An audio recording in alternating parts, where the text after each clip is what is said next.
বিসমিল্লাহির রহমানির রহিম। আসসালামু আলাইকুম ওয়া রাহমাতুল্লাহি ওয়া বারাকাতুহু। ওয়ালাইকুম সালাম। দেশ এবং প্রবাস থেকে যারা আমার এই অনুষ্ঠানটি দেখছেন, বিশেষ করে রমজান মাসের যে দুটি বিষয় যাকাত এবং ফিতরা, এই বিষয় নিয়ে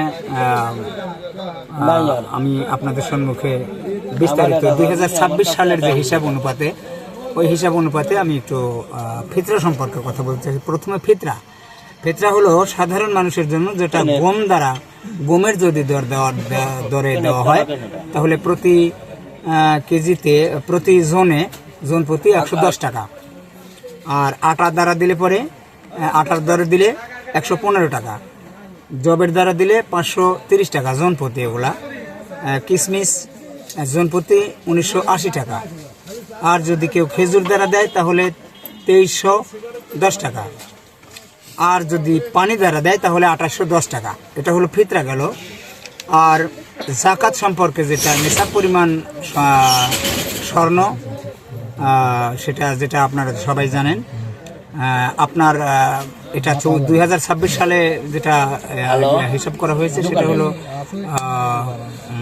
আপনার নগদে এক ঘরে, আপনার ঘরে স্টকে আছে, ব্যাংকে স্টকে আছে, এরকম যদি 5 লক্ষ টাকা, 5,80,000 টাকা যদি আপনার 1 বছর জমা থাকে, তাহলে আপনাকে 14,500 টাকা যাকাত দিতে হবে। এটা আপনার আদায় করতে হবে প্রত্যেকটি সম্পদশালী, এই টাকাওয়ালা মুসলিমদের জন্য।